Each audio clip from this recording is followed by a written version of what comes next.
Amerika Serikat di masa depan yang dilanda perang saudara, sekelompok jurnalis yang tergabung dengan militer berpacu melawan waktu. Mereka harus mencapai Washington DC sebelum pemberontakan Gedung Putih. Dan inilah cerita film Civil War.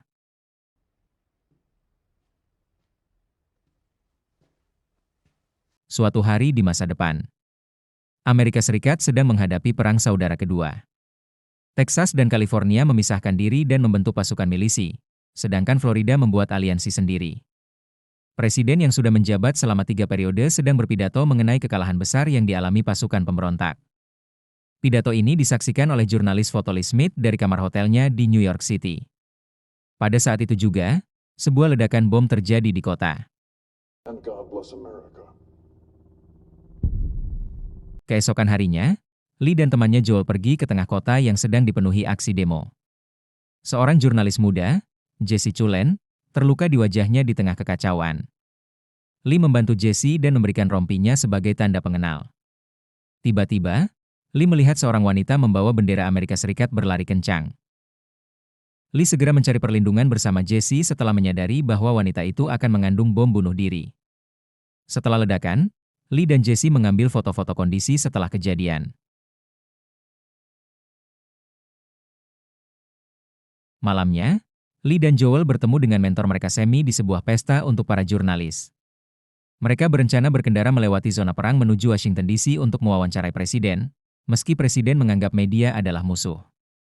Meski menyadari bahwa perjalanan ini berbahaya, Sammy yang sudah tua ingin menemani mereka ke garis depan di Charlottesville, Virginia. Jesse mendengar rencana ini dan mendekati Lee, mengira itu adalah sosok panutan. Jesse ingin mendokumentasikan perang secara langsung.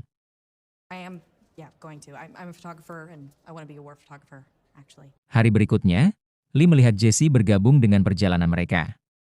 Lee dan Joel sedikit kesal dan tidak menyetujuinya. Tetapi Joel berhasil meyakinkan Lee bahwa mereka tidak akan menjadi masalah.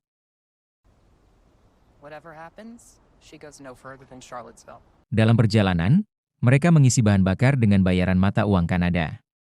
Seorang penjaga bersenjata mengajak Jesse ke suatu tempat, diikuti oleh Lee. Ternyata Jesse dibawa untuk melihat 2 orang penjara yang digantung dan disiksa. Penjaga tersebut memberi Lee dan Jesse pilihan untuk memerintahkan eksekusi mereka. Lee hanya bertanya di samping para penjara sebelum mereka mengeksekusi. Kembali ke mobil, Jesse mengeluh dia belum mendapatkan satu foto pun.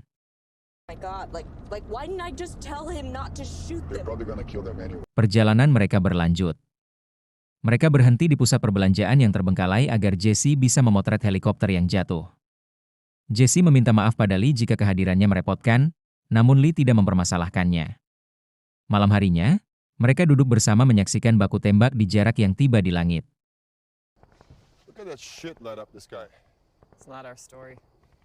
Mereka melanjutkan perjalanan dan harus melintasi daerah rawan penembakan jitu.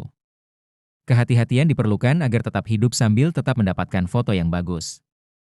Di depan mata mereka sendiri, beberapa orang tertembak.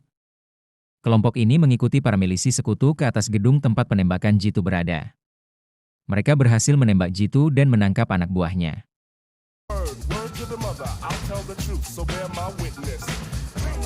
Mereka kemudian tiba di sebuah kamp pengungsi. Di tengah waktu bersantai sambil makan, Lee dan Jesse senajkin akrab. Jesse mencuci foto-foto yang diambilnya saat melewati zona tembak jitu.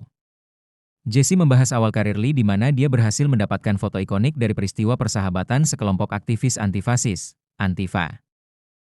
Lee memuji hasil kerja Jesse. Malam itu mereka habiskan dengan suasana yang menyenangkan.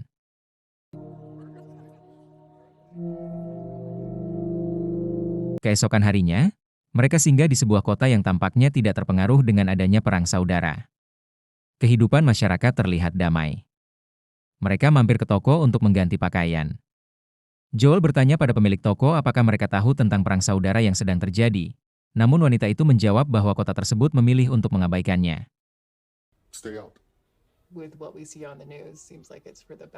Mereka melanjutkan perjalanan dan melihat sebuah mobil melaju kencang mengejar mereka. Ternyata di mobil itu adalah teman reporter Joel dari Hong Kong, Tony dan Bohai. Tony muncul masuk ke dalam van mereka untuk bersenang-senang, dan Jesse melakukan hal yang sama ke mobil Tony bersama Bohai. Setelah itu, Tony dan Bohai lebih dulu berangkat.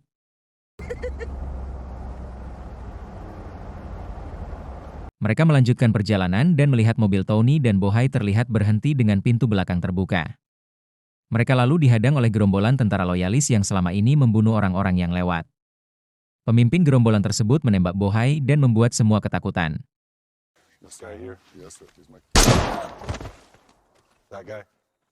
Joel berusaha bernegosiasi dengan mengatakan bahwa mereka adalah orang Amerika. Namun, saat sang pemimpin gerombolan mengetahui bahwa Tony berasal dari Hong Kong, dia juga ikut ditembak. Suasana semakin kacau. Sammy menyalakan mobilnya dan menabrak si pemimpin gerombolan dan salah satu anak buahnya. Lee, Joel, dan Jesse pun segera kembali naik ke mobil. Seorang anak buah yang tersisa menembaki mereka saat mereka kabur.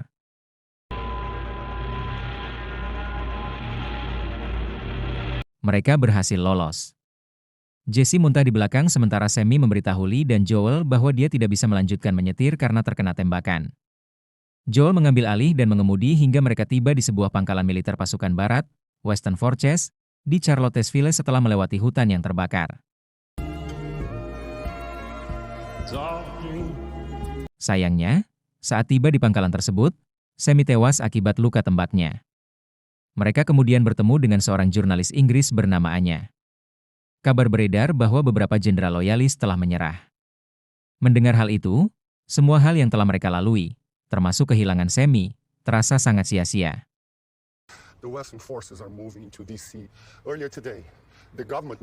Lee, Joel, dan Jesse bergabung dengan pasukan barat menuju ke Washington untuk memasuki Gedung Putih dan menangkap presiden.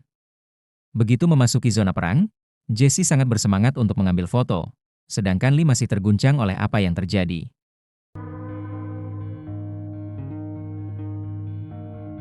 Para jurnalis berlindung saat tank-tank pasukan barat meluluhlantakkan sisa-sisa tentara loyalis sebelum menuju Gedung Putih yang dijaga ketat. Dinas Rahasia Presiden, Secret Service, terlihat akan menyelamatkan presiden, namun tentara pasukan barat yakin itu hanya umpan.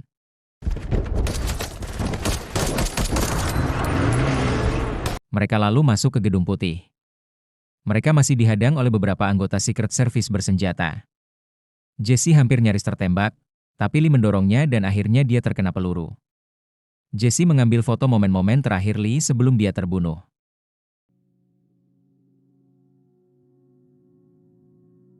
Jesse dan Joel lalu masuk ruangan Oval Office di mana tentara pasukan barat telah menahan sang presiden.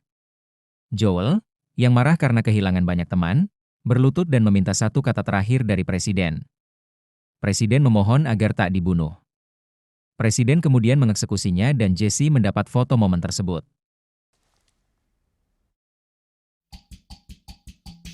Dan cerita film pun tamat.